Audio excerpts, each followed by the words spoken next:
Hey guys, just a couple quick notes from the podcast we just recorded. We are still kind of ironing things out in terms of how we're going to do this. So we are pre-recording podcasts at this point, so things may be out of date. Just keep that in mind when you're listening. We are going to essentially soon enough get back up to speed where we're on time with things, but just right now, bear with us as we figure things out. Also, Bobby had to cut out a few times in this episode. Again, just trying to iron things out. And also Zach hopefully will join us again next week. So just kind of bear with us here. We're just in the early stages of our podcast. But I hope you enjoy this episode and we'll, try to get better as we go on. Thanks.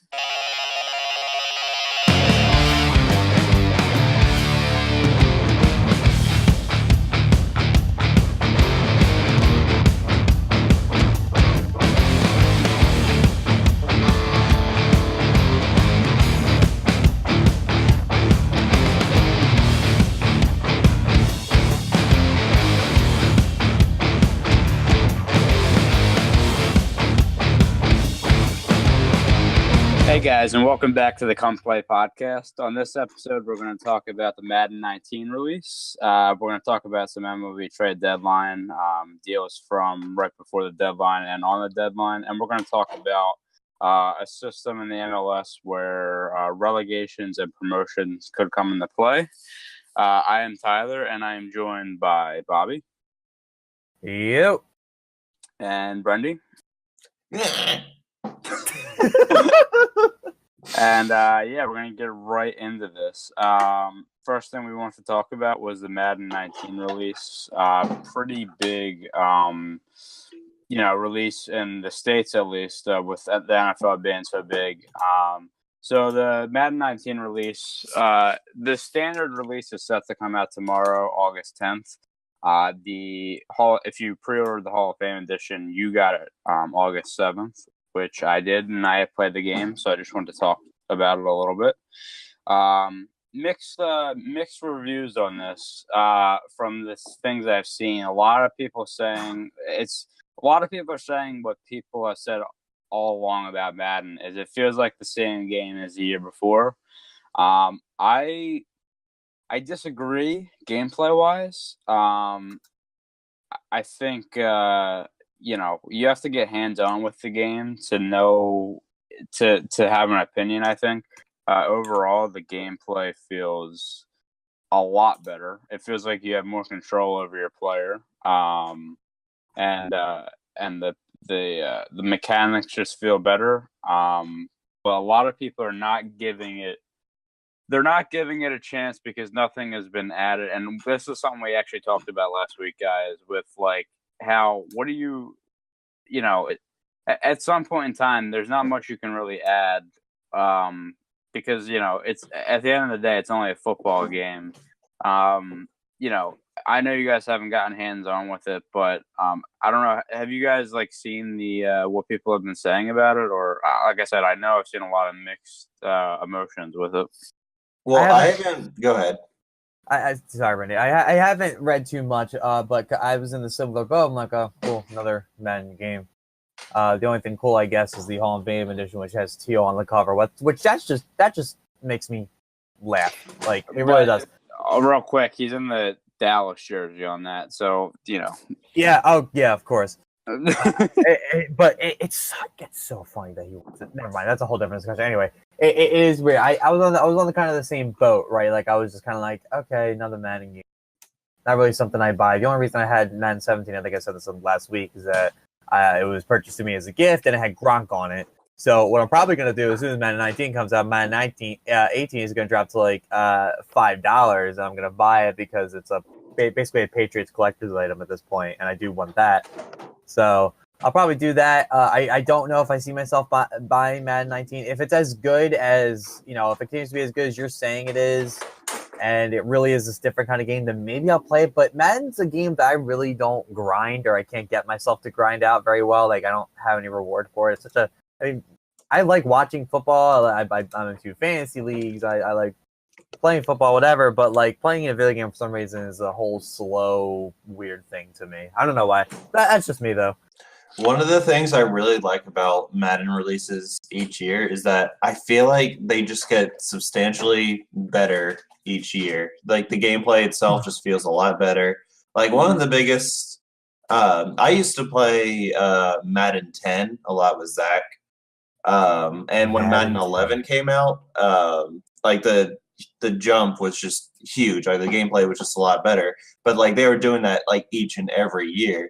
And that's one of the things I really like about the EA Madden franchise. Yeah, so with Madden, I was talking about mechanics, and that's like, gameplay-wise, again, like in terms of like game modes, there's not much you can add. And now, they did add the long shot game mode last year, which is basically you take the character Devin Wade and go through a journey with him in his high school football career. And, okay.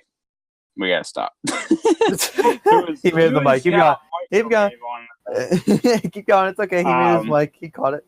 Anyway, Devin Wade, you take him through his high school career, and you kind of get to the pros, and then they added it again this year, where it's called Long Shot Homecoming, basically a sequel to that. So, I mean, they're adding what they can, but yeah, gameplay wise, mechanic wise, it feels so much better. Like I said, the control, like, the where you really feel it, I feel like, is when you're running the football, you can actually, like you have control of your running back to cut through holes. Like it's not like you're just running full speed essentially and just trying to see how far you can run. Like you have control, you can like do quick cuts. So I do enjoy the game so far. I've actually already played through the whole long shot career thing, and it's pretty cool. So, I just kind of wanted to get that out there because, again, it's a pretty big release, Madden. So we just wanted to kind of throw our 2 cents out there. And like I said, with me getting hands-on with the game, just wanted to kind of give my opinion. Next really quick before you move on from that, Tyler, just one question. You said you have the game now, right? Mm-hmm. Yep. Okay, so does Madden 19 have any sort of like club mode? So it doesn't have like where you can create your club like we would, but it has like it's called you can basically take your Ultimate Team squad and play it with 2 other friends, and like they basically combine the teams. So like, one of you will take the offensive side of the ball. So like you'll control like the quarterback when you play offense, and your offensive players will be on the team. One of your other friends could be playing defense, and their defensive players from their ultimate team will be playing that. And when you get to be the defensive captain, you get to choose the plays. So like you can play with your friends in terms of like squads, like in that sense, but you can't like make a club like you can on NHL or FIFA or that's interesting. What have you. But yeah, it is pretty cool. It's kind of tough to get used to because with football, like when we play NHL, it's free flowing, so like it's kind of easier. But like when you're playing Madden and it's kind of like tactical like that. It's like every play somebody has control of somebody. It gets a little bit used to, but it is pretty fun. But yeah. So we just want to talk about the Madden 19 release, and then one thing we touched on last week, we just wanted to kind of wrap up. Bobby got his hands on the NHL 19 beta. We just wanted to hear his thoughts on that. The beta did end a few days ago, and now the game is set to release in mid-September. So yeah, Bobby, what is your thoughts on the beta? Yeah, so I actually had a lot of fun playing the beta. Didn't do any of the Club EA SHL, and I don't even think I did a game of regular mode. I was having so much fun with the new ones mode. This is a whole topic for maybe a future podcast, but I hate microtransaction in games. I get why they exist, but I can't stand them. But what's cool about the hockey bags is the progression rewards, and I was getting some pretty good stuff out of them. And of course, the first jersey and first hat I get was Vegas Knights, but whatever. I'll get the Flyers ones eventually. But it's like you get to customize everything head to toe, like not even just, not making like a hockey player, jersey, pads, pad socks, everything like that. Like a guy could be wearing blue jeans and a jacket or like a parka or something like that. It's just a weird little casual kind of feeling. But I was, it's a 1v1v1 game mode. I was shooting it pretty competitively. I was freaking plowing people into the boards. It was kind of absurd. But it was a lot of fun, and you were absolutely right about the skating. The skating looks so much better than in previous years. It looks like they're actually taking strides and their whole body's reacting. It doesn't look like they're just kind of shuffling their feet up the ice kind of thing. But I like the feel. I mean, listen, I'm an okay player. I could shoot. I can't deke for crap, but I can definitely shoot. I was doing really good on ones. And, I'll definitely keep playing that. And even the threes with the whole kind of casual side of it was fun, too. Can't wait to get back to the ASHL, which, by the way, we are 4 wins away from D1 and NHL 18 still. But we can't seem to catch a break with getting together to play. So, yep. Yeah, so I'm excited now. I'm actually on board. I really hope I don't regret saying that, but we'll definitely see. NHL is the EA game that I buy regardless. Just because that's a sports game I always just gravitate towards. So I'll get it, and I hope it's going to be a good year. Yeah, I mean, the one thing everybody obviously is gravitating toward now is the ones mode, because it is new and it is something exciting. And yeah, I think we all kind of had. I think Zach played it a little bit too, and he said he really liked it. So yeah, it's a good thing. I think one thing, they'll obviously tinker with it. I think one thing that I would like to see change is the hitting in NHL 19. The beta was literally OP in the ones mode. Like, you basically pick the biggest guy and you just hit the guys, and they would take like 5 minutes to get up, and you'd have it like a breakaway. So, well, I think that was their attempt to keep a little bit of realism, because you're out there playing with no pads or helmets. So yeah, if you get bodied like that, you're gonna be on the ice for a minute. Yeah, I don't know. We'll see. I mean, I think, like I said, skating wise, it feels good. So maybe if they up this, like, I don't know. I think personally for me, I think there's got to be like a little bit of a gap between like the skate, like. What I'm trying to say is, if you pick a sniper, like a 5'9", 170, let's say, sniper, he doesn't seem that much faster than a 6'8", 250 power forward. And the power forward can literally kill the sniper all day, like in that game. Right. So we'll have to see. But yeah, we all kind of are pretty happy, which is funny to say with an NHL game. But yeah, we're pretty happy with the data.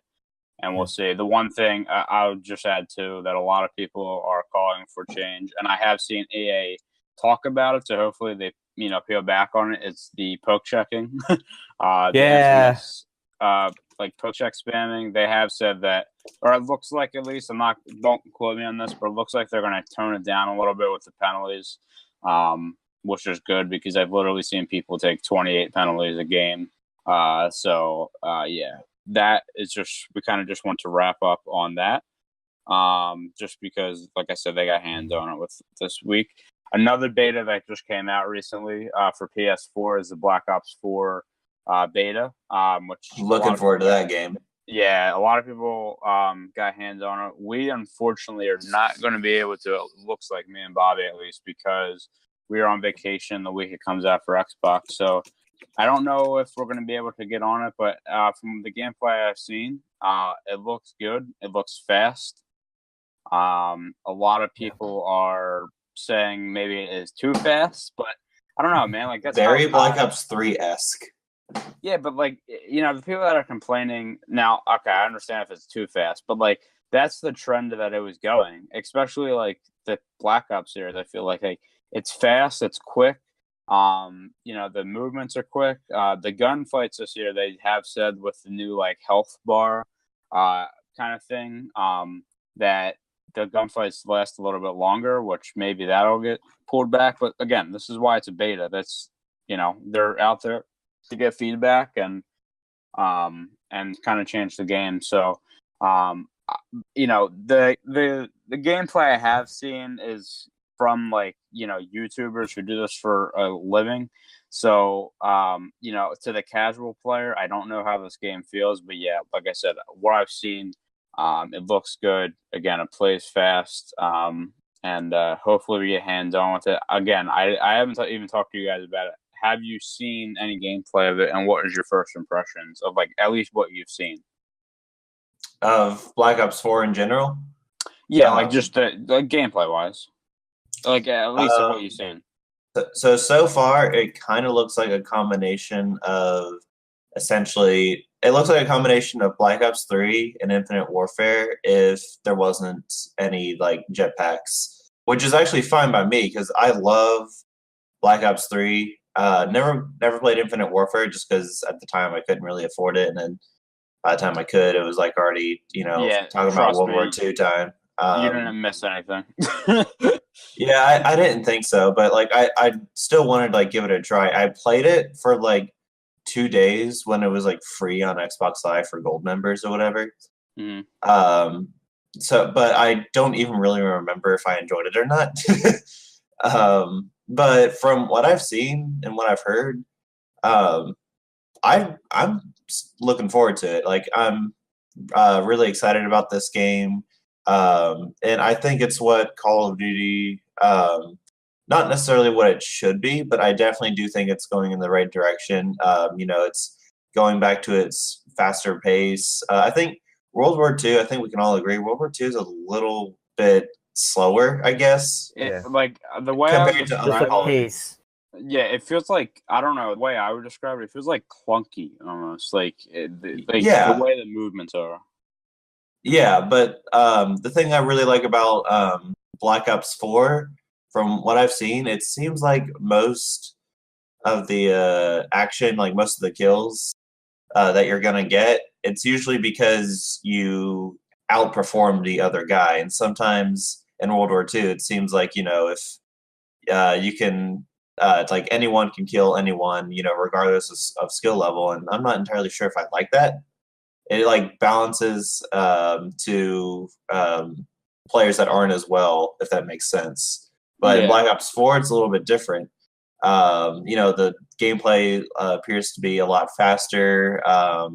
It seems like it's a little bit tougher to kill people, which could be fine.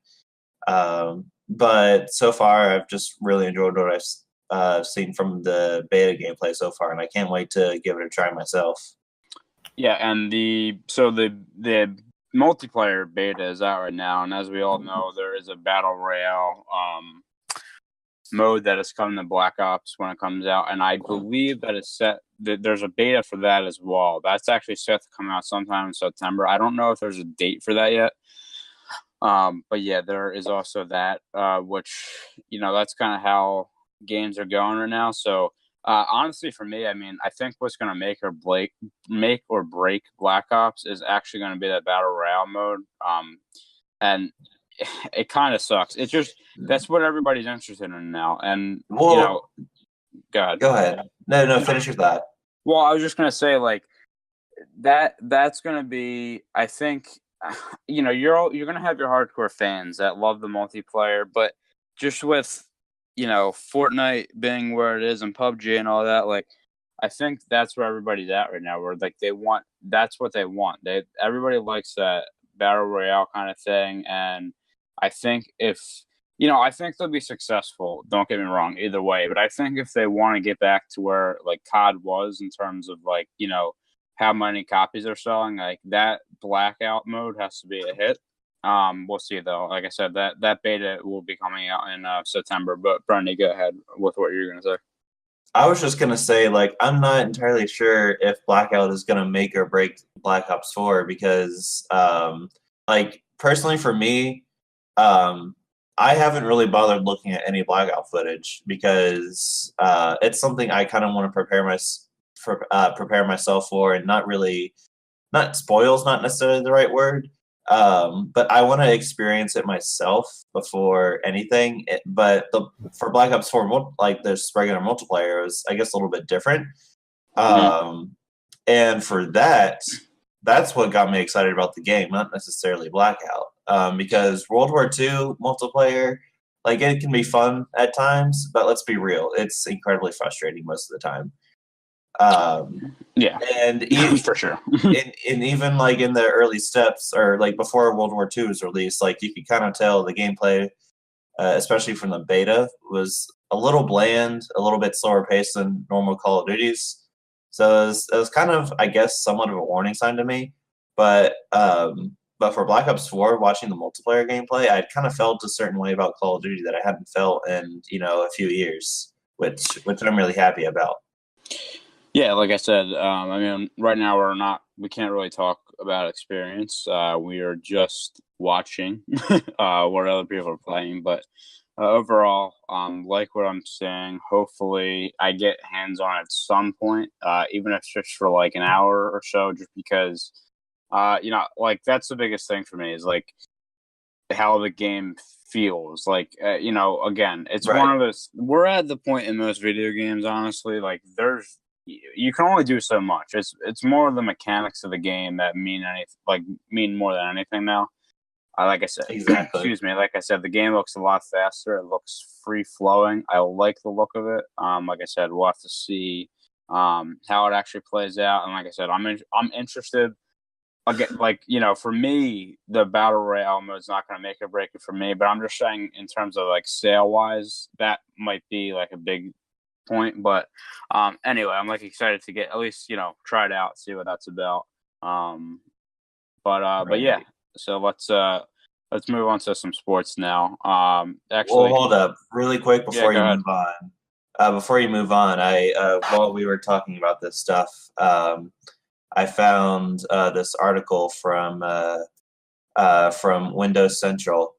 Basically, it points out that Treyarch. This initial part was kind of confirmed for like a few months that Treyarch, specifically Black Ops 4, is going to be Battle.net exclusive for PC gamers, which is great news for PC gamers. But this also might mean that PC will in fact be cross-platform with Black Ops 4, which is interesting. So I just read that article as you linked it. So they're not saying it's ready yet, but they're saying that there's definitely technology available to possibly do that in the future. So it's probably not going to be something that comes with release unless something like a miracle happens. But because we're 2 months from release. Yeah, I love the one line where is it? I gotta find it. I gotta find it. They basically crossplay seems to be a major push in the gaming industry right now. People have been asking for this for like 10 years. Yeah, I've been asking for it for like fucking ever. Yeah, I said the same thing. I've always been like, okay, why can't I play with the other people? I understand like if the like technology and like the ability just came out for it. Like I understand that, but like to say like it's just now becoming a major push is completely false. Here's the thing. Here's the thing. I mean, I talk about Fortnite and the cultural impact that it's had. Fortnite's kind of part of why this is the fact that PC can play with Xbox and PlayStation, but God forbid PlayStation tries to cross-play with. It's only PlayStation. That's the main problem. I mean, I'm sure there's technical aspects I don't know to make crossplay happen. However, I am convinced most of it is because the studios just don't want to be like, well, they can just buy a PlayStation and then just play with Xbox people. No, we want that kind of money. And it's mostly on Sony, I'm sure, because, I mean, you can see why, with their response to the whole Fortnite when they tried to move, when people got it for the Switch and tried to move their Epic account over, and it couldn't because it was a banned console. All right, now we're going to move on to some sports stuff. The first two things we have here are very unfortunate, 2 deaths in the sports world. The first one being Stan Mikita, the former Blackhawks center.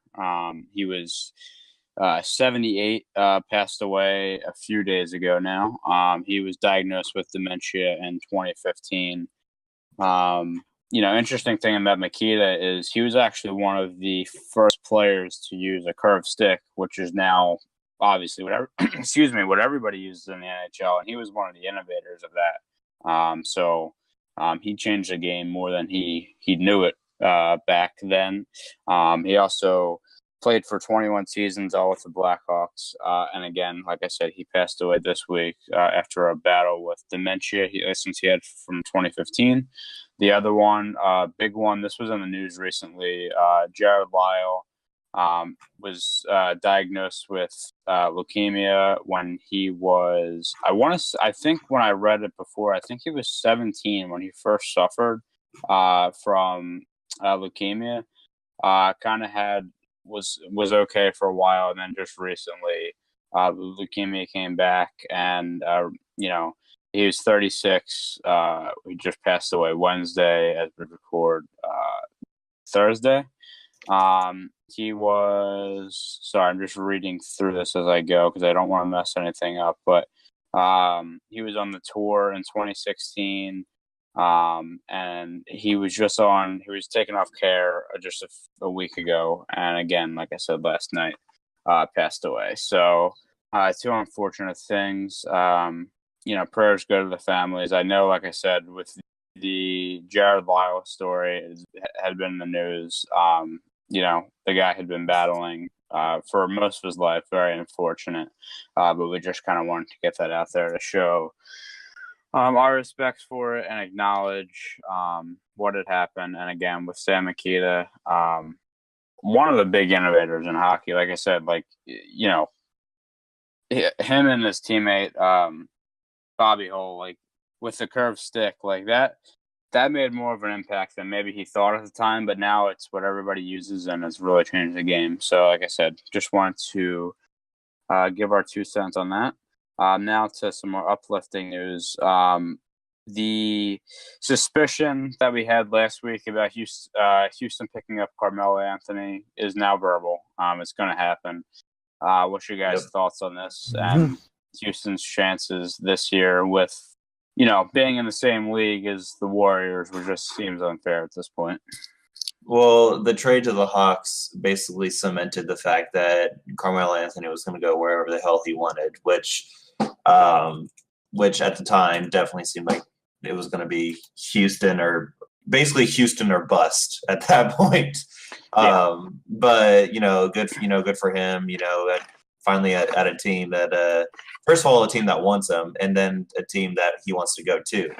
So I think I feel like he's going to have a better year than he did at OKC, where he only averaged 16.2 points, which was he's averaged more than 20 points per game each season, except when he played in OKC.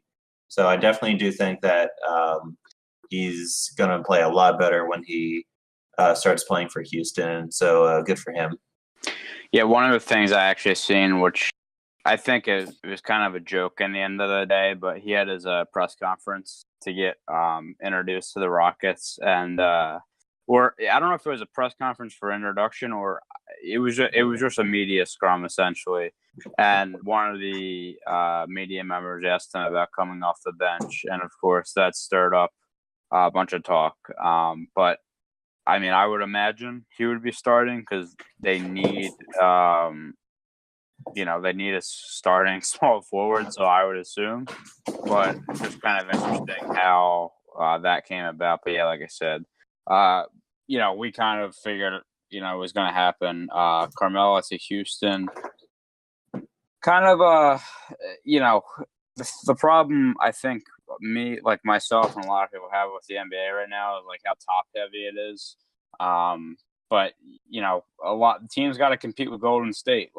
They're going to keep getting better, and they have been. And they're adding their kind of big three there in Houston. So we'll kind of see how that pans out. It's going to be a tough Western Conference this year. Let me tell you. You got Golden State, you got Houston. Obviously, any team LeBron's on is going to be successful, most likely. It's going to be the East looks kind of wide open. Well, I think, my opinion, I think this. A lot of people are saying the Raptors, which I think no. I think the Celtics are going to take the East. Honestly, depending on a healthy Kyrie and a healthy. Well, really anybody. I think that's going to be the big thing. I think as much Atlanta in as the final two are here first. What? yeah, right. You wish, man. As much of a Philly fan as I am, I think we probably take 3 seed behind Toronto. Which, I'm okay with, man. Like, thing about the Sixers, I'll just I don't want to go on a tangent about this. I just want to kind of put my 2 cents out there. Like, this team is still so young. Like, we got time. So, but no, I think it's going to make things interesting. Like I said, definitely in the West. Okay, next thing we wanted to talk about was the Conor McGregor and Khabib fight that just got scheduled. Conor's return to the UFC. We all know about his incident not too long ago. So yeah, we just kind of want to discuss that. Do you guys know the actual? I want to say it's October 12th. I want to say the fight is. I just had it right here. It's October 6th, UFC 229 back in Las Vegas. Okay, yeah. So that's going to be a good one, man. Like Khabib is one of my favorite fighters in UFC right now, and as much as an idiot as McGregor is, I actually have kind of liked him too. So it's going to be a good fight. Note that Khabib is undefeated. And in case you guys didn't know or didn't remember or aware, so Khabib was the one who threatened McGregor's teammate, who I am forgetting at the name of at this moment, and that's what caused McGregor to sneak into the Barclays Center and attack the bus with Khabib in it. So this is kind of a grudge fight, which is why this is gaining some traction. So we'll see how this goes. And McGregor's been away for 21 months, and the last fight he had was when he won. He became the first UFC fighter to win 2 belts. So, which was an awesome fight, an awesome day. I watched that one and was extremely happy. I like McGregor. Also worth knowing that Khabib is an undefeated fighter. So there is a lot on this match. So it'll be a pretty good fight. So I know you're pretty in the UFC. At least that's what I remember. So I got a question for you because I've seen people say that this whole bus incident with McGregor was a setup. Obviously, there's conspiracy theories going out. What do you like? Do you think it was just a promotion for this fight, or do you think it was realistic? Like, I just want to get your take on it. I don't think McGregor is going to get arrested and having to pay fines and get in trouble with the NYPD for a fight. I mean, he definitely could afford it. I mean, he got paid $10 million for the Mayweather fight, so he definitely could afford it. I don't buy anything conspiracy theories. McGregor has always seemed like the guy who's quick to, defend anyone who he's associated with and, take no BS from anybody. So when, Khabib said whatever to his teammate, then yeah, of course he was going to go for him like that. Should have attacked the bus? Probably not. But no, I don't really think it's that deep with the whole, it's a promotion for the fight. I'm not saying it couldn't be. I mean, this world's kind of crazy and the UFC is kind of crazy in terms of how they promote their fights. So it's not like it couldn't have happened, but I don't really buy that theory at all. I simply think it was just, defending the other person kind of deal. So this fight was always in the making. And there was really no guarantee at the time that McGregor was even coming back, at least from what I remember. Like, he was going to come back at some point, but that was months ago when this happened. So it's weird. It just, that fight just made sense. So I don't know. This fight's going to be a good one, I think. At least I hope. Yeah. Yeah, I mean, I would say I'm a new UFC fan. I'm not going to profess that I know all these fighters and stuff like that. But like I said, what I've seen of Khabib, I really like. And when I seeing McGregor, obviously, he's the big headline of the UFC with, the fight with Mayweather. So everybody knows who his name is. But yeah, it should be good. And like we said, October 6th. That'll be a good one. But no, I just wanted to kind of get your opinion on that because you read a bunch of things and it's like, oh, this was a setup and blah, blah, blah. Read a bunch of things. People are looking for the next headline, man. Yeah, I mean, personally, I don't buy it. But yeah, I just kind of wanted to get your opinion. Yeah, moving on. Not buying it. We are going to look at some of the MLB Trade Deadline trades and the trades just before. It is now a week after the trade deadline, so things may be a little bit dated here, so bear with us. But we're kind of just going to go through some of the top trades. I know Brendy is our one of the bigger baseball fans here, so kind of how we're going to do this is I'm going to go through the trades, and then if you guys have any input on them or how it affects the team going into the playoffs or what have you, you can kind of interject. One thing I will say. There is a common theme on these trades. You got your shellers like the Orioles, who I don't know what the record is now, but at the time of the trade deadline, they were 28-71, and they sold everything. Obviously, the first one we're going to talk about here, the big one, the big fish, happened about I think it was a week and a half before the deadline. Manny Machado goes to the Dodgers. For a few prospects. He's already made a pretty big impact.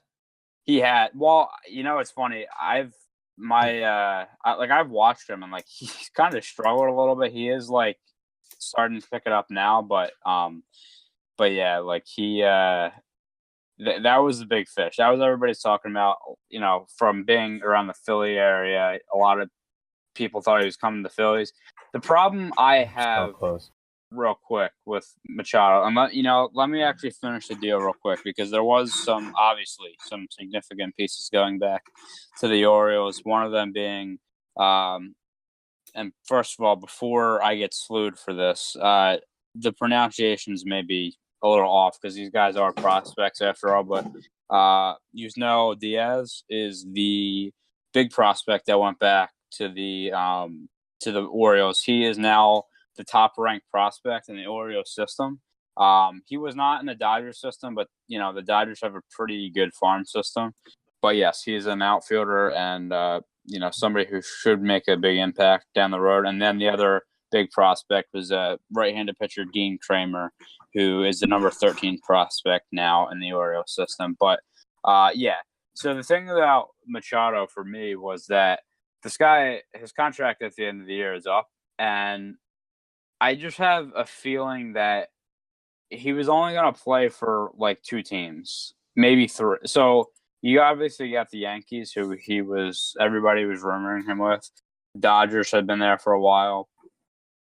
Again, the problem with for the Phillies' sake. Now, I'm not a Phillies fan, but I like to see their success. And honestly, I kind of was hoping they didn't get him because I don't think he was going to stay here.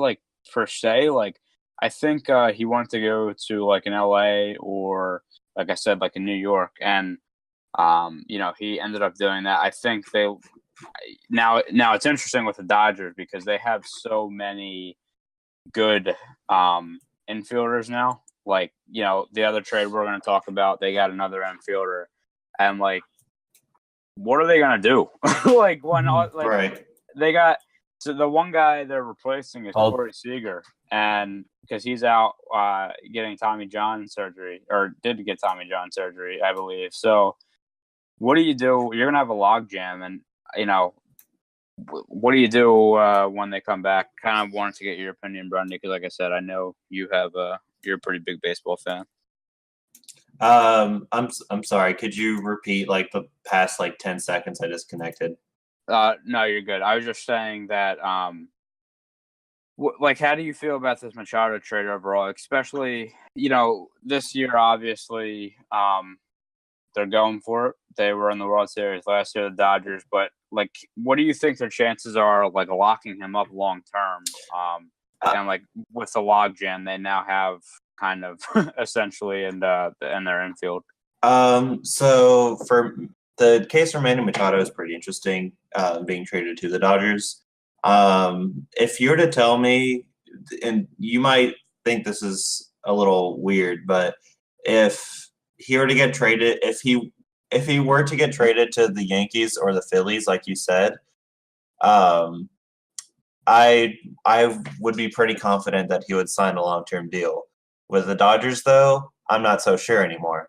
Because the Dodgers they're kind of an interesting case because they have some pretty good prospects that they gave up to get Machado, and I'm not so sure if like obviously those guys probably weren't like they're not going to make a huge impact on the Dodgers right away, but the Dodgers now have to kind of figure out a way how to get it done.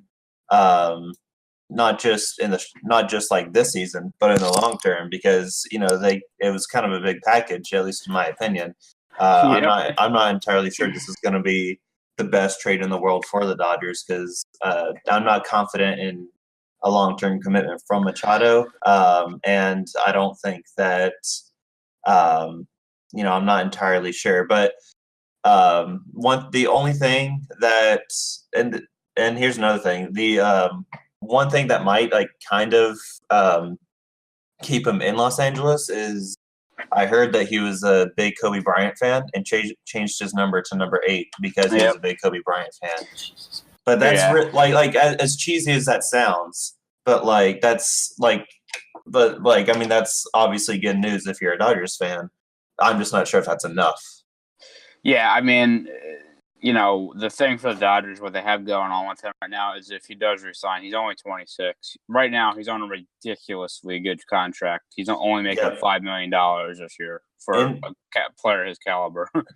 And the reason why I'm so confident and why I would be so like obviously this isn't possible now, but why I'm so confident that the Phillies or the Yankees would be able to re-sign them is like they could have given up a lot more and still like been pretty good for the future. And I think I think that's important to Manny Machado, in my opinion. Yeah, I mean I think there's always going to be that like everybody, especially the Yankees. They've got a loaded farm system. I mean the Phillies do too, just not as good as the Yankees. Yeah, I mean, and that's a draw. Everybody wants to go to the Yankees, and could I see him going to the Yankees in the offseason? Absolutely. You kind of you have to see, like I said, right now Corey Seager is out for the Dodgers for the year, and that's partially the reason they got Machado. So maybe if they get him as a rental and it works out this year, then so be it. That worked out. You won the World Series, but like you said before, the Dodgers are really interesting because the other trade we're going to look at real quick was the Dodgers also acquired Brian Dozier from the Twins, another infielder, second baseman. Again, you kind of have this logjam effect, and I guess it's a good problem to have. But now you have this stacked in, like your team is stacked. Like you got like basically all stars on the bench. Again, good problem to have. But where if it doesn't work out, now another thing we're going to discuss later in the show is there's obviously no salary cap in baseball. So what money you have, you can spend it, but you just have to think like one of these guys is going to have to go at some point. So all these transactions, you're like, hey man, I hope it works out for them because they're giving up a lot. Like, I mean, they're giving up a lot of prospects for them, not all high end, but with the Machado trade, they gave up 5 prospects. So, we'll right. see. And I definitely like the Dozier trade a lot more than the Machado. They didn't really give up much for Dozier either. Not at all. It wasn't most of the guys that they traded, or most of the guys that they traded had a lot of question marks. So they were kind of like hit or miss for the Twins. So the Dodgers in that traded Logan Forsythe and 2 prospects. So essentially, and the 2 prospects weren't like top end prospects. So Luke Raley and Devin Smeltzer. Yeah. So essentially, you're just giving up. You're replacing Forsythe with Dozier, who's an upgrade, and then you're giving 2 prospects who, again, like I said, weren't top prospects. That one was interesting for me because Dozier was like arguably one of the Twins' better players for the past few years, and they didn't really get anything back for him, which is interesting. But yeah, that was the Dodgers making moves. Like I said, they are all out for the World Series, which they should be. They have a stacked team. Like a team like that's fun to watch too. I do watch the Dodgers quite often for some I don't really have a reason, but they're just a fun team to watch with Bellinger. They're like a pretty good home run hitting team, and Machado adds that, and Dozier as well. Dozier's actually played really well since arriving to the Dodgers, so it'll be interesting to see, how that works out. The next trade we have here is the Yankees, of course, getting into it, acquiring J.A. Happ from the Blue Jays for infielder Brandon Drury and Billy McKinney, an outfielder prospect.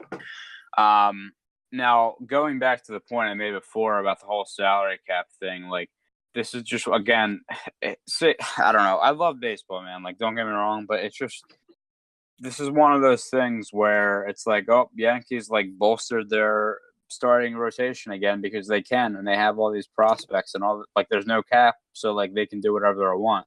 Now the Yankees made a lot of trades. J.A. Happ, like, don't get me wrong, like, he's older now, but he strengthens that already good, like, that rotation. Excuse me. Like, what are your thoughts on the Yankees? Actually, before I do, let me get to the moves they made, because they also made another trade with the Orioles, of course, getting closer Zach Britton for 3 prospects. One of them prospects they did give up, though, being Dylan Tate, who was a 2015 first-round pick. He's been riddled with injuries for his whole career, so we'll kind of see how that pans out.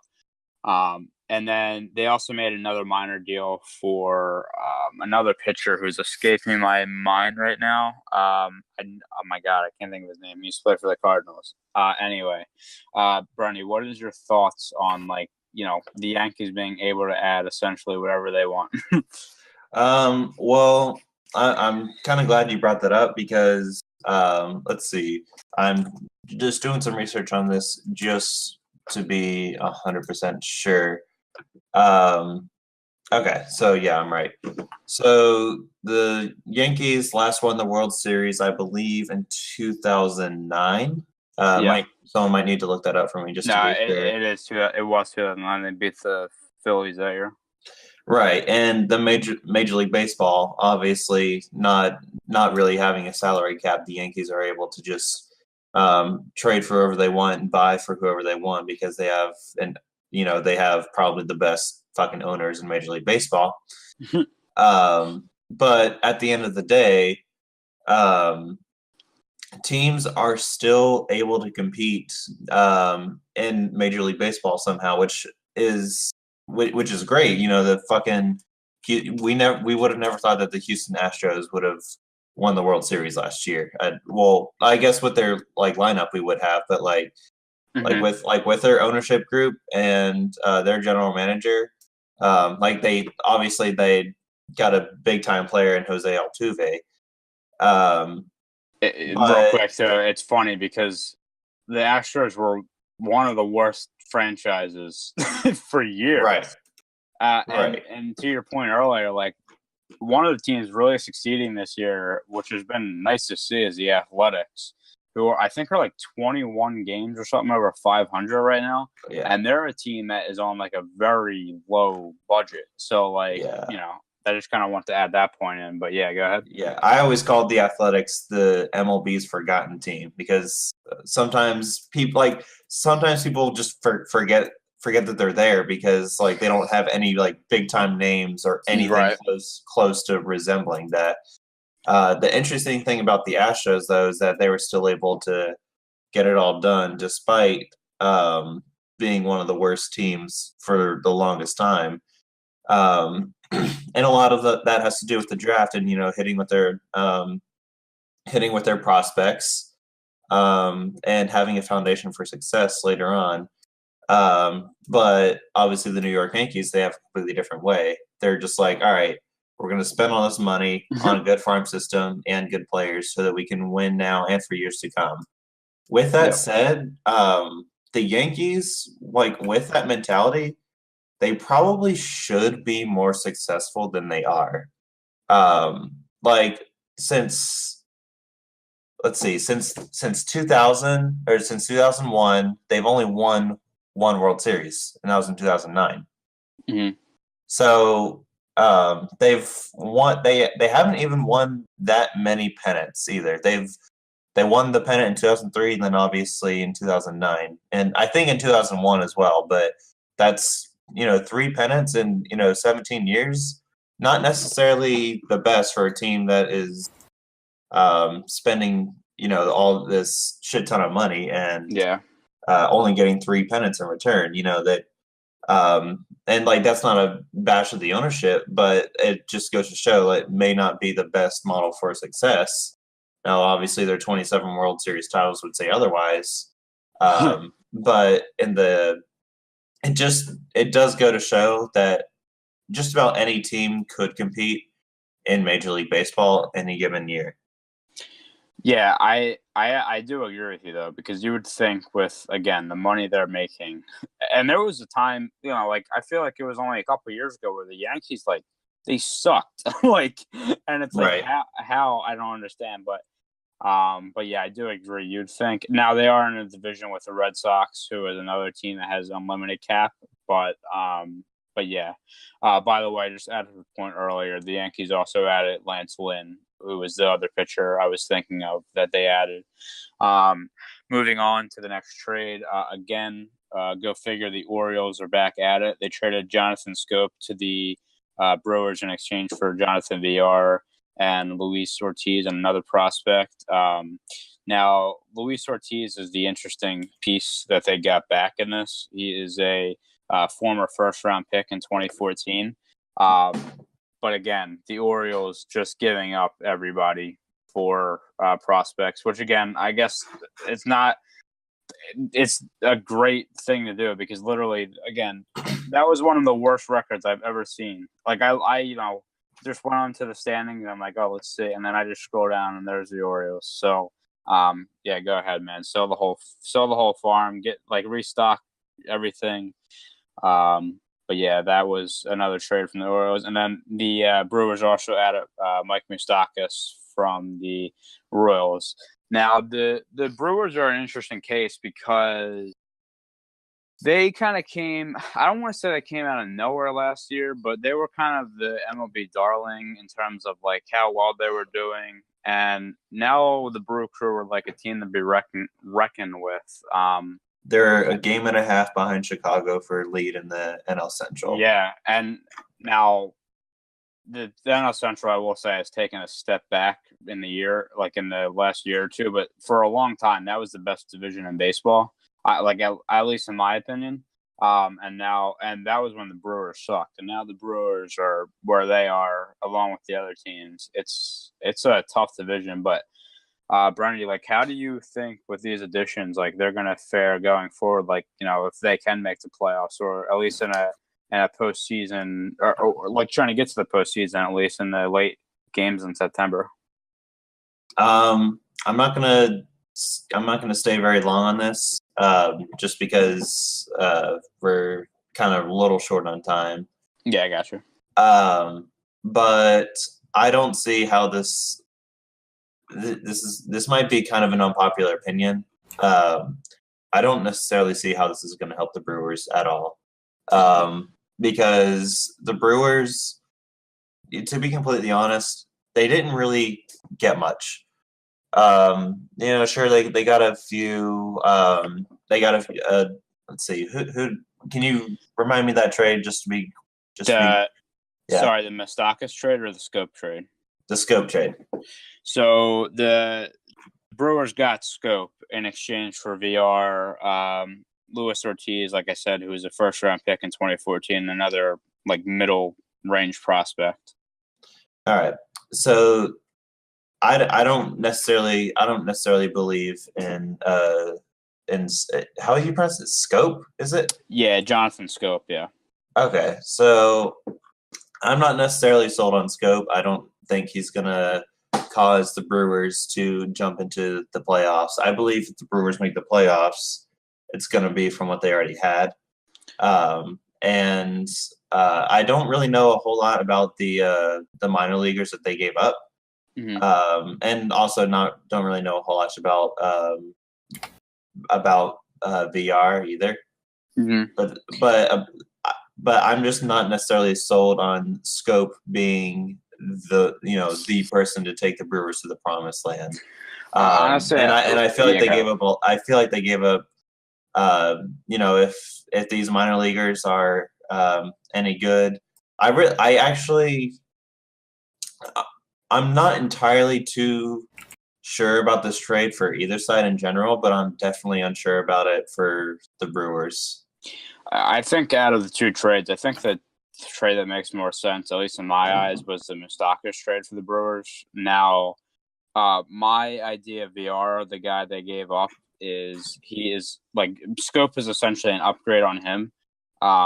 So they gave up a little bit, got a prospect out of it. I don't know, man. Like the Brewers are, it's like I think what you said before, like what they already have, like that's a team like I don't want to run into in the postseason. Right. They have some good bats. Their pitching is really come along. Yeah, like I said, that's a team that I don't know. Like these pieces, they might be clutch in the postseason time, but we'll see. We'll just touch on, I guess, two more trades here.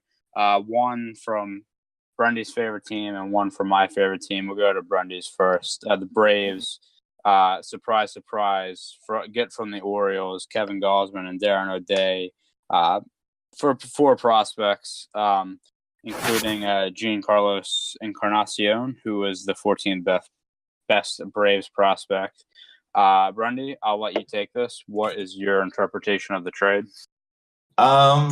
Personally, I like the trade. Don't love it. I feel like we did not necessarily need to add any pieces. Like I think the biggest thing that we needed was the bullpen, so I'm glad that we addressed that. But I do feel like we gave up. A significant, not as significant, but like just a good amount of prospects in return for something that may or may not work. With that said, the Braves bullpen was their biggest problem all season.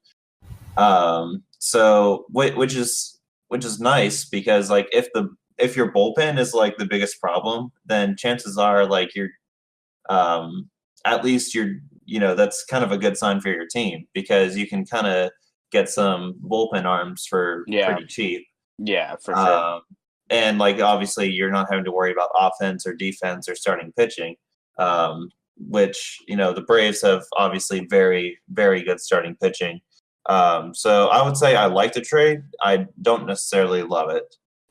Yeah, one thing I'll add, they are getting some decent prospects back, but for them it almost seemed like quantity was better than quality. Like you look at these trades, like for the Machado trade, like they got the Diaz, who is now the number 1 prospect, but like you feel like from Machado, like a guy that good, like you can get like maybe 2 top 10 prospects, maybe like I don't know, like I think maybe like you take 2 really good prospects over 5 okay prospects, but like they kind of seem to go for like quantity over quantity. I don't know.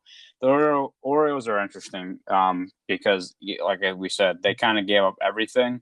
I see them being a pretty bad team for a while, so we'll kind of see. Speaking of bad teams, Pittsburgh Pirates, my favorite team, who are actually having a pretty decent year, surprisingly.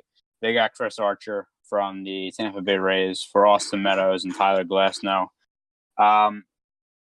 To be honest, I didn't see this one coming because the Pirates at the time of the trade, I believe, were like a game or 2 or 500, which like I honestly thought we were going to be a bottom like 3 team this year. So I didn't know if we were going to add. We have our owner is so stingy and spending money. Yeah, we got Chris Archer now our ace, or I don't know, like either our first or second best pitcher, I would say. And then we gave up Austin Meadows, who was probably our best prospect, but he's one of those guys, unfortunately, which I hate about baseball, who is getting killed by the shift. Like the left-handed batters are just, it's like, he's just one of those guys. Like he just hits into the shift all day. And Tyler Glasnow was, again, one of those, like he was a prospect that all the Pirates fans heard for years. Like, this is the next guy. This guy's huge. I want to say he's like 6'8" or something like that. Like, this guy has a huge arm. And he's now 24. Never really panned out. I'm okay with this trade, honestly. Like Chris Archer's 29. He's on a pretty team friendly deal for right now. And I don't think. I mean, I know it's not going to turn out to anything this year, but if they start to build up their prospects a little bit, maybe you're looking 3-4 years down the line. Archer is a huge piece in a team that has great success. So we'll see. But yeah, we're going to wrap up the trade deadline there. I know it was a lot of information, a lot of things happening in the baseball world. But now we're going to come back to the MLB in a little bit to talk about the salary caps, maybe just for a few more minutes, because I know we kind of touched on it there. But right now we're going to go to Brendy for his In Case You Missed It segment.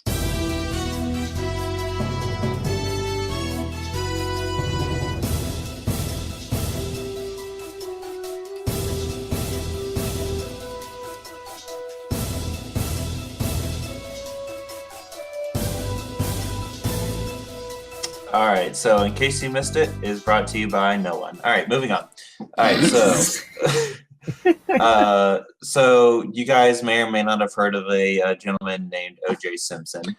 I've never heard of him. Very nice, spiffing fellow.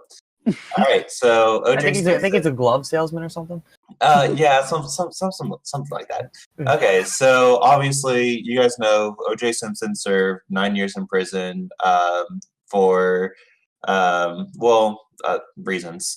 So apparently in a video released by TMZ Sports, Simpson, after his release from prison, basically said that in Las Vegas, he's treated like a superstar and, quote, being a felon ain't all that bad.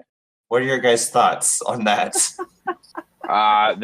That's definitely something Simpson would say for sure. Yeah. I mean, I don't have much to add on this because I think we all know who OJ is, but that again sounds about right. Yeah, so funny. This I think back in May or June, I watched the People vs. OJ Simpson series that FX produced. So it was I forgot how many episodes it was. I think it was 10 or something like that. I watched it. It was pretty good actually. Yeah, dramatization of the whole OJ and OJ Simpson murder story. I didn't know that much about it until I really watched this, and so it was a very interesting time when this all happened. And that's not even what he even went to jail for. Obviously, he got not guilty for that, and then went in for other, I think, kidnapping charges or something like that. But yeah, OJ's obviously the guy who likes to just talk and say outlandish things. So him coming out and saying something like that really is not too surprising to me. It's so funny. He has notoriety for getting off of a big crime and then going back into jail, and he's still a big name. So of course he's probably still getting paid and treated like a movie star or whatever. It's kind of absurd when you think about it. Yeah, so I mean, the man will talk and the man will do, but he's treated like a superstar in Vegas. Mm-hmm. So moving on to the next story anyway, and I'm trying to load up a video for the next story, but all right, so you guys may or may not be familiar with the Major League Soccer team, the Columbus Crew. Yes. So there is a push to move the Columbus Crew to Austin, Texas. And the reason for that is that Austin, Texas, for some reason, had the highest World Cup viewership of any city in America. What? That's actually really interesting. Yeah. So there was, but the push to move the crew to Austin started way before the World Cup. Like started back when the ownership of the crew announced that they were unable to get a new stadium. Mm-hmm. So the ownership has been trying to get a new stadium in Austin, Texas, and there will be a vote going on today, August 9th, 2018, that vote. Sorry, hang on. Gather your words. Okay, yeah, just cut that part out. Okay, so there will be a vote by Austin, Texas, to begin funding on a new stadium in Austin, Texas, and if that goes through, then the Columbus Crew will officially become the Austin Crew. What are your guys' thoughts on that? And keep in mind, the Columbus Crew were the first ever MLS team. Yeah, I'll kind of interject here. Now, I'm a big soccer fan. I'm not the biggest MLS fan, which I know is very, like I'm not trying to be cool by saying that or something. But anyway, yeah, I think the way MLS is going right now, they've already expanded the league in the past few years. Now, like you said before, it's interesting with the viewership with the World Cup in Austin. I've seen reports about this, about like still expansion of the MLS, and I've seen Austin or Texas, like cities in Texas be there. So I think a team will move there. Will it be the Crew? Maybe. But yeah, I think like again, the MLS is growing, which is nice to see.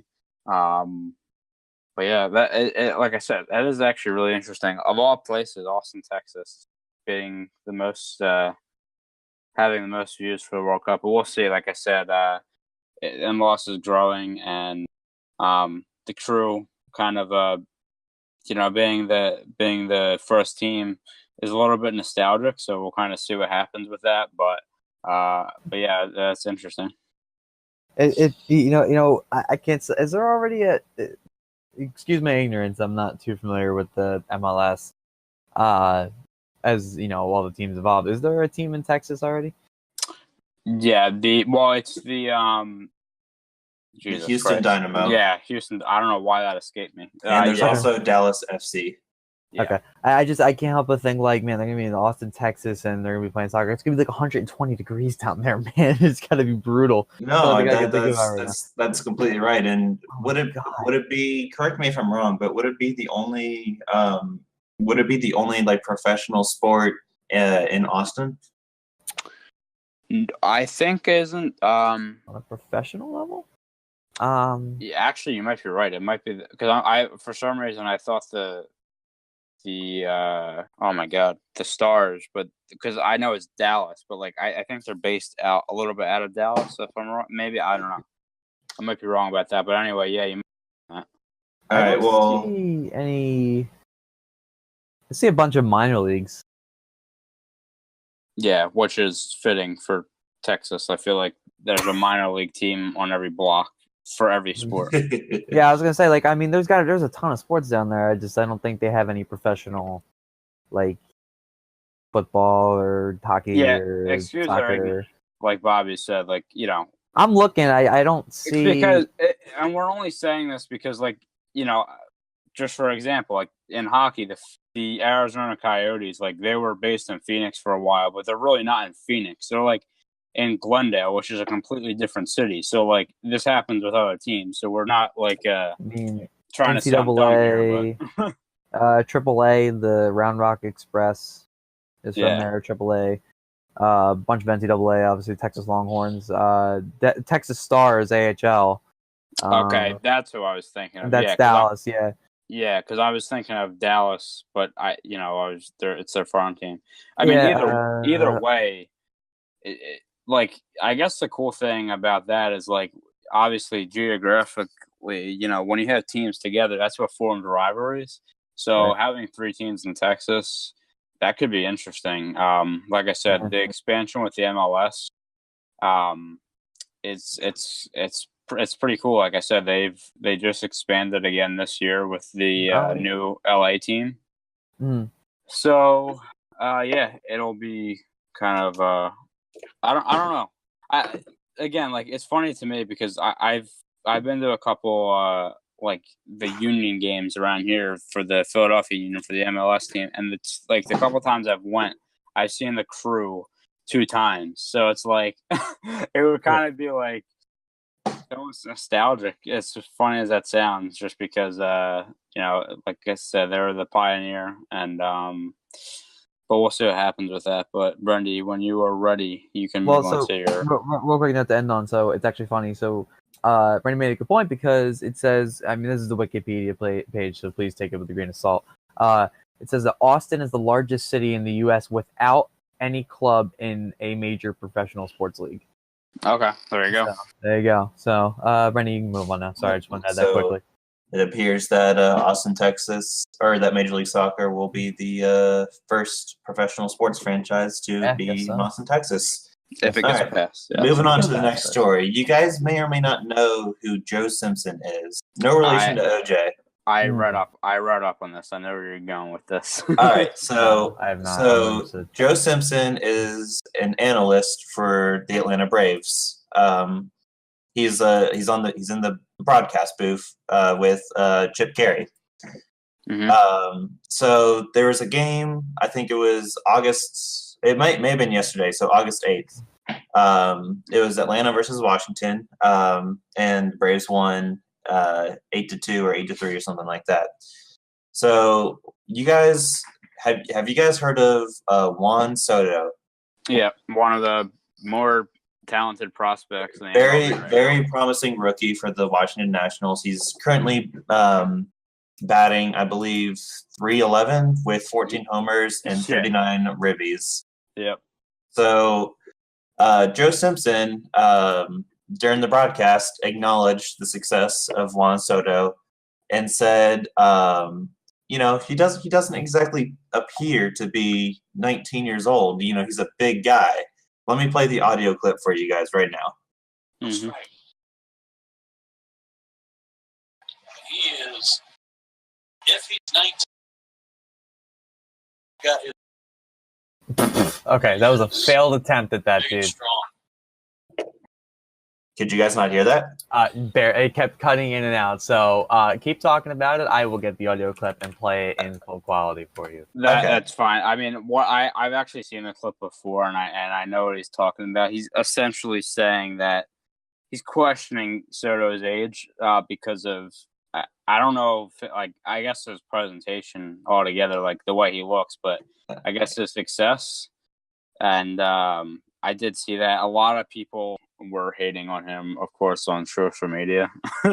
Okay, so here I'll link it to you, Bobby, if that's easier that way. Yeah, that's fine. So here I'll just read exactly what he said. He said, if he's 19, he has certainly got his man growth. He is big and strong. The comment obviously drew a response from Nationals GM Mike Rizzo. Later spoke to Simpson about it, and I'm not sure what transpired between the two. But Joe Simpson, this is not the only time he's had a controversial comment on the air. So what are you guys' thoughts on that? So, I don't know why, but the first thing I thought about this was that scene from Benchwarmers when he's like, when he shows him the piece of paper and he's like, I'm 12. But no, honestly, I think it was just a dumb comment, and oh my God. And I've heard Joe Simpson in the news before. I don't get the broadcast down like up here, obviously for the Braves, but I don't know. He's just one of those. It's probably not the only Joe Simpson story you've heard. Yeah, you know what? Joe Simpson's like one of those guys. Like, there's just some broadcasters that just don't care and won't say anything, and that's exactly what happened. He did apologize for it. I mean, what that means, I don't know. Again, I think honestly, more than anything, he was just trying to make a comment, just to get. I don't know. I don't think to get a rise. Really. Yeah. Okay. I have the audio clip, so I'll play it right now. This is what he said during the game. This is Joe Simpson. 2 balls, 1 strike. And he is, if he's 19, he has certainly got his man growth. So there's that, and that comes from 106.7 The Fan. So, like I said, I don't know. I mean, it's just a dumb comment. Like, we'll leave it at that. I think, like I said, he apologized for it. Will this be the last we see of Joe Simpson? No, he'll No. come up again. No. No. I'm a Braves Never. fan, and I say no. No. But yeah, but I did All see right. that. All right, last story from in case you missed it. This is a story that came from the Washington Post, and this is non-sports related, and it's non-gaming related, so hopefully it's a little bit of a change. So, I didn't know this. Apparently, poppy seeds can cause you to fail a drug test. I did see this. What? Okay, so it sounds like a shitty excuse to say that a poppy seed made you fail a drug test, but apparently it's because they're derived from opium. Oh, okay. And that's I exactly see now. that's exactly what happened to a mom in Right. Maryland. This happened back in April, but it was just found out. Right. She gave birth in the hospital back in April, and apparently, like a few hours before, or like the day before, the same morning, whatever, she had a poppy seed bagel. It says on the same morning that she went into labor, and while she was having contractions, the doctor came into the hospital and informed her that she tested positive for opiates. What, and Ian? apparently she had heard that poppy seeds resulted in a false positive, so she asked the doctor to test her again, and the doctor basically refused. So they had to keep the newborn daughter in the hospital for 5 days to be monitored. And apparently her experience isn't necessarily unique, and it's happened a few times in the past before. What are you guys' thoughts on that? On a doctor that basically refused to give a second drug test? Yeah, This is this was on strange. Twitter. This was on Twitter Moments, I think, yesterday or something like that. So I seen this. I didn't really read into it, I will say, but it's just one of those like weird things that like happens. Like, you know, I would have never thought. I would have never even thought about that, like as like a possible thing for like a drug. It's. I don't even know. I don't even know what to say. Like, Yeah. it's honestly mind-blowing. It's just so Interesting. weird. It's like just a weird thing, but yeah. That's just, yeah, that is just strange. I mean, I don't even know what to say either. It's one of those weird stories you read, and you're just like, huh, okay then.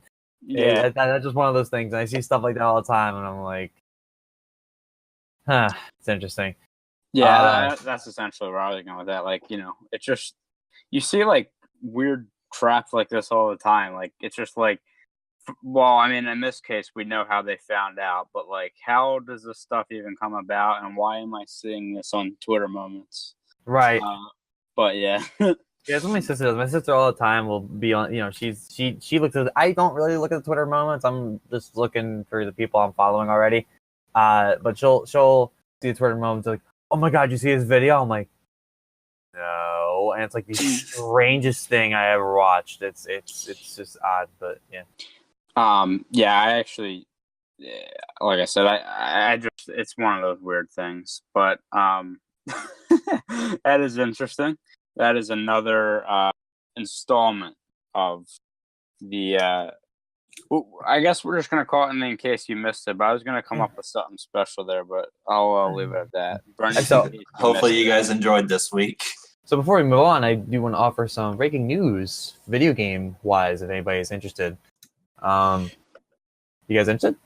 Yeah, let's hear it. All right. So, and now it's not really much to talk about, but it's worth noting because since this is a pretty big release.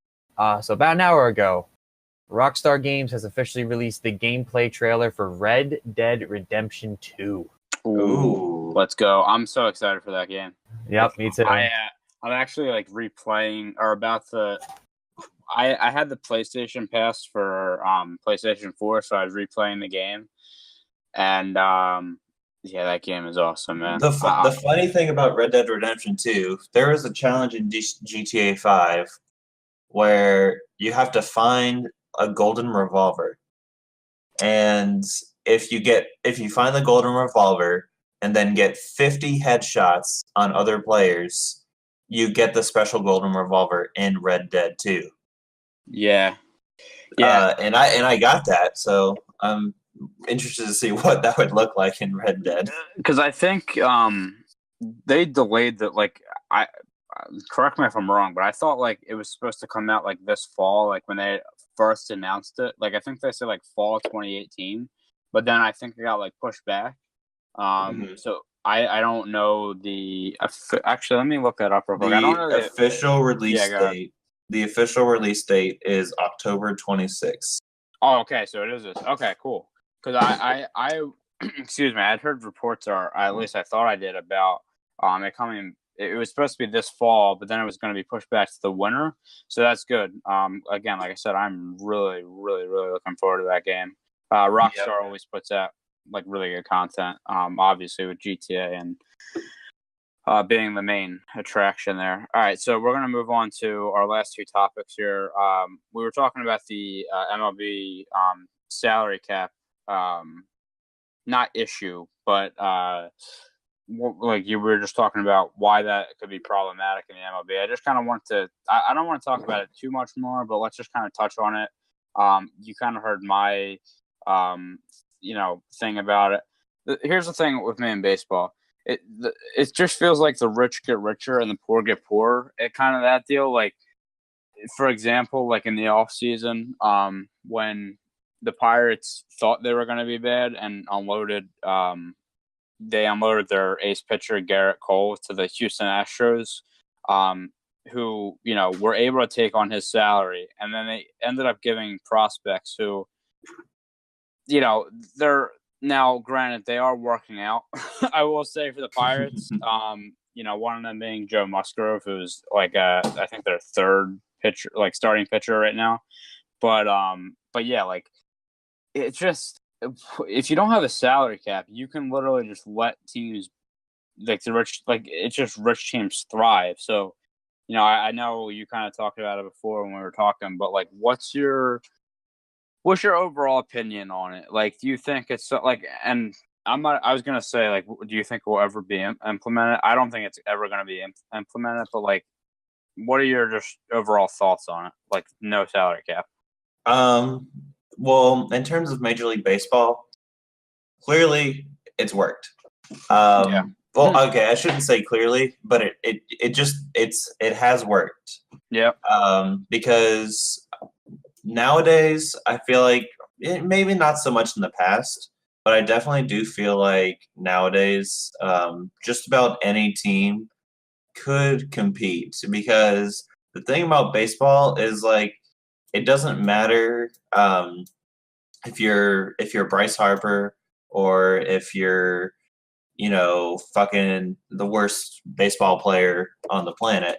At the end of the day, if you can hit the ball, your team's going to do well no matter what. Well, we were talking about before with the Athletics. Like, that's one of those teams that just doesn't have much of a budget, and they're doing great this year. Honestly, like, and you were also talking about the Astros with how well they drafted. Like, that's a big part of it. Like, there is more rounds than there should be in the MLB draft. You got to hit on your prospects. 40 rounds to be specific. Yeah, like, which is insane to me still. But anyway, you got to hit on your prospects, and especially those, first couple, rounds. You got to hit, and a lot of teams, like the teams that just don't have budget who are now succeeding have, like we said before, the Houston Astros like literally built themselves on the fact that that they're drafting. Bregman was another one of their, like, I think he was a second overall pick, and he's really turned out. So yeah, it's just frustrating, man. Like, again, and maybe it's just me because I'm a fan again of the Pirates, and our owner just doesn't want to spend money. And you can't be competitive if you don't spend money in baseball. And maybe that's why I have a skewed opinion on this. But right, I mean, didn't you guys have 20 consecutive losing seasons? Yeah, something like that. And was that and I'm sorry if I'm wrong, but was that under the same ownership group? Like that whole time? I think part of it was. I don't know all because I just like not recently, but baseball has always been like on the back burner for me. So like I'm not all in it, but yeah, there's actually like a petition going out last year for the Pirates to get rid of for the owner to sell the team, but that's just not happening. Right. Owner's anyway, gonna own and make that money. But like even you see like the trade they made, like they got a player in terms of Chris Archer, and it's just like it's good because they got him on a team friendly deal, but it's also one of those things where they got him on a team friendly deal because their owner doesn't want to spend money. So right. I don't know. I mean, like I said, it's just I personally for me, I like salary cap in sports just because, like I said, every team can be competitive. You're seeing with the NHL now, the sport that I'm most familiar with. Obviously you have your like bottom 3 or 4 teams who absolutely suck, but then like for the most part, like everybody's basically in the playoff hunt. Like it's pretty competitive through most of the year for most of the teams. Right. Obviously, when you get down to the end, obviously some teams are mathematically out, so that happens. But for the most part, like it's pretty competitive throughout the year. So. Will baseball ever change with this? Probably not. I mean, baseball is like the old-fashioned way, America's pastime, as they say. So, if it's like been successful, as long as it has, they're not going to change it. Yeah, like I said, I mean, baseball is fun for the reasons as it is. I enjoy baseball. I like watching it. So, we'll kind of have to see. But like, when we were talking about the MLB trade deadline, you see the Yankees and the Dodgers going out there and acquiring superstars because they can. Exactly. And I mean, that just makes the MLB what it is. But I kind of just wanted to clean up on that topic. And the last thing we're going to talk about, something that me and Brendy are really into. I've always been into soccer, but MLS specifically getting more into now with it growing in the U.S.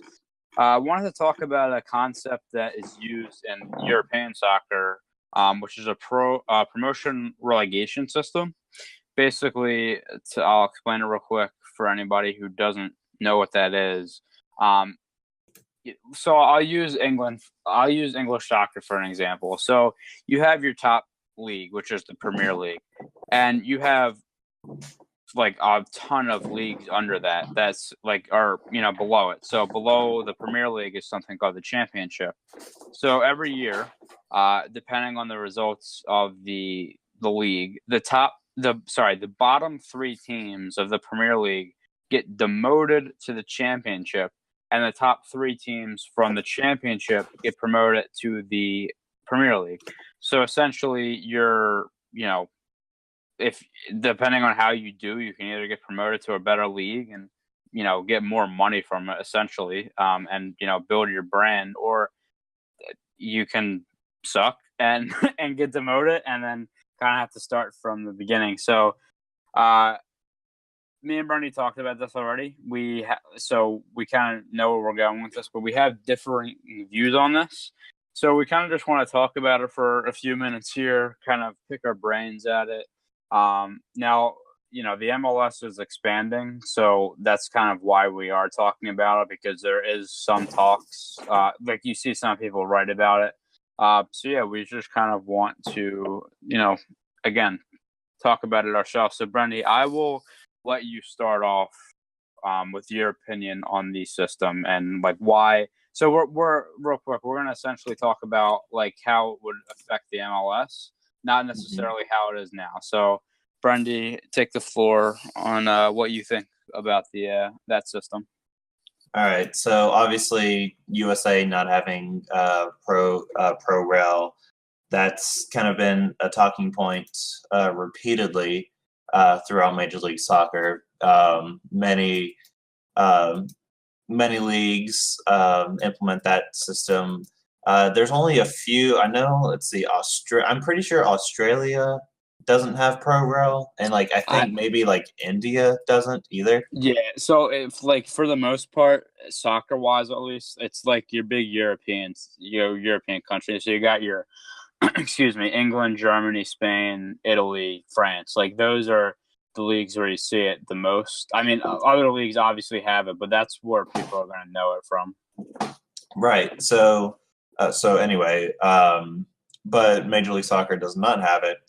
And the argument usually is that in order for Major League Soccer to see its true full potential, Pro Rel should be established in order to have some, like, let's say, for example, USL would probably be Division 2.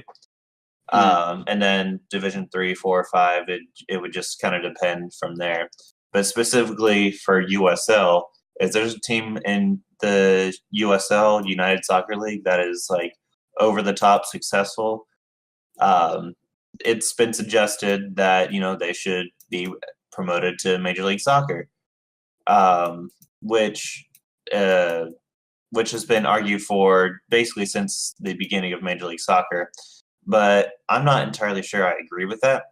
And the basis for my reasoning is in the top the top leagues in Europe, and I'll just use the Premier League as my starting point. It seems like every year in the Premier League, it's the top teams are usually going to be Manchester City, Man U, maybe Chelsea in Liverpool. Yeah. But then other than that, like it's pretty predictable who's going to finish at the top of the league tables each year. Whereas in Major League Soccer, you saw Atlanta United finish as the fourth seed in their first ever season, which is great for me as an Atlanta United fan.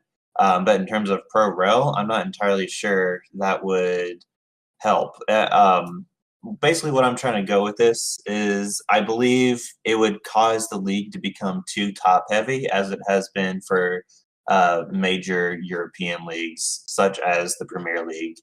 Like, you're not going to hear about a team like Bournemouth or Stoke City, finishing the top of the league table, because that's not going to happen unless like some sort of miracle happens. Which is funny. Like, and I'm not going to make my point for it, but just like what was it, 2 years ago now, Leicester City were a 5,000 to 1 to win the Premier League, and they did. But I agree with you; it's very few and far between. Well, I was about to say, like, keep in mind, like that was like a miracle, a miracle on turf, essentially. Literally, like I'm pretty sure the odds, it was something ridiculous like that. It was like a couple thousand to 1 the odds. It was unbelievable. Yeah, so I mean, good for them, but at the same time, like that's not really going to happen. I feel like it would be very far and few in between. And let me just make sure. What year did that happen? So what? I think it was 2016-17 that they or I'm pretty sure, at least. Now I'm getting my years mixed up because Man City won the league last year. It was 2015, 2016. Okay, 2015. Yeah, that's right. Because then it was them, Chelsea, Man City, and now we're here. Okay. Right. So, but the next season, guess what happened? They finished 12th in the league. Yeah. So, and then the year after that, what happened? Let's see. I'm just making sure they finished 9th. So they didn't qualify for anything really. Each of those years, and that's because that's essentially kind of where they belong in the standings. Mm-hmm.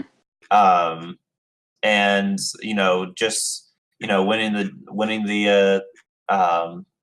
winning the championship or whatever is not going to all of a sudden assume you to the top of the standings each year, unless of course you're Man City, Man U, Liverpool, Chelsea, maybe Arsenal. Something like that. Yeah, like, so essentially in the Premier League, you kind of have 6 teams that should be top 6 all year. Tottenham is another one who, like, recently has been emerging. So, like, you got, like, 6 or 7 teams in there that are your top-heavy teams.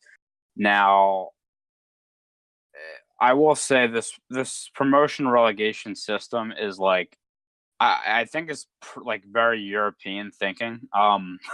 Like I said, the European leagues use it, and it's just like for my case with it for the MLS, like First of all, I think it lets you. We're already talking about like expanding MLS, like we were talking about earlier, and they already have been like if you have like a promotion relegation system, you can keep expanding because with the USL League, that could be like like we said, like the second tier league, like you can have like your worst, like the teams that are not succeeding that well in MLS, move them down there and make them fight to come back up to the MLS. Like I think for me it adds entertainment value. I said this yesterday when me and Brendy were talking. Like if you're in a regular league where there's no relegation, if the 19 best, if in a 20 team league, the 19th best team is playing the 20th best team, literally the worst two, nobody wants to watch that. Like literally, because it means nothing. They're both going to be the worst at the end of the day. They're not going to make the playoffs, whatever.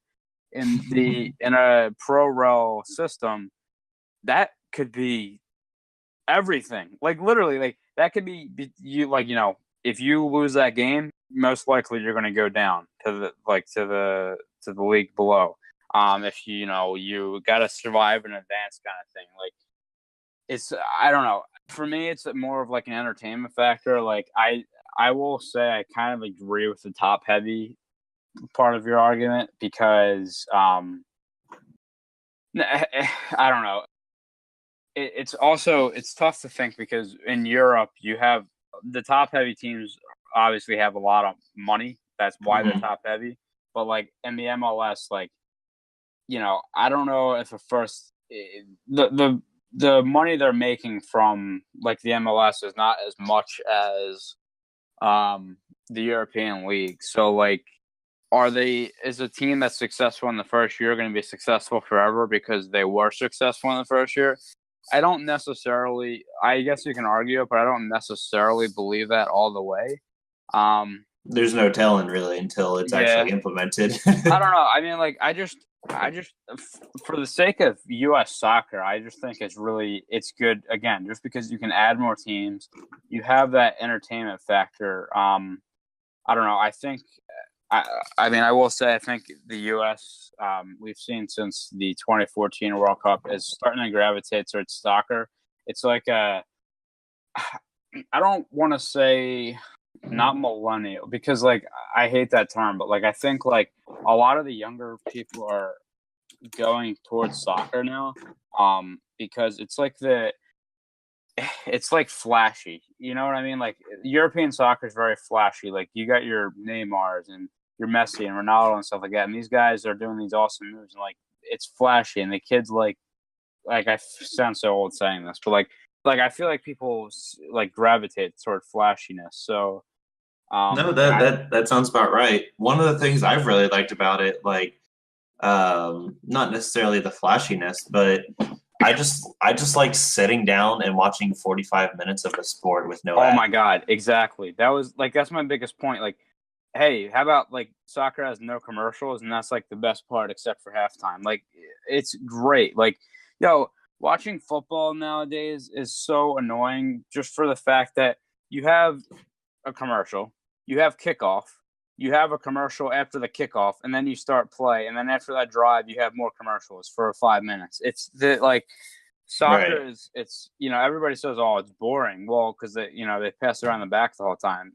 That narrative is out the window. First of all, second of all, it's going to be passing around the back from time to time because that's how soccer works. Like but it's not the whole time, but they're literally passing with no scoring chances. Like soccer is very free flowing. Again, you're playing for 45 minutes straight a half with no breaks.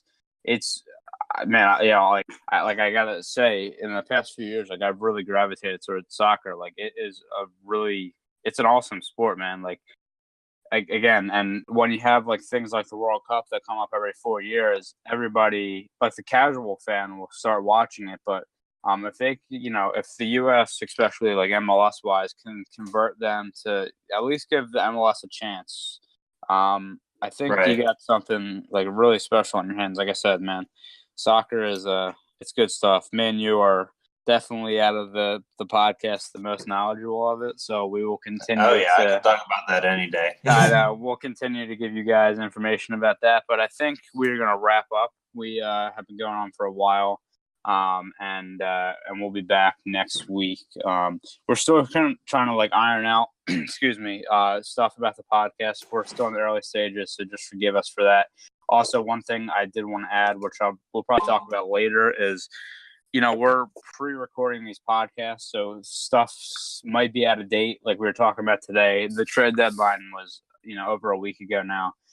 Just let us iron stuff out, and we'll kind of figure it out. But that is all from the Come Play podcast today.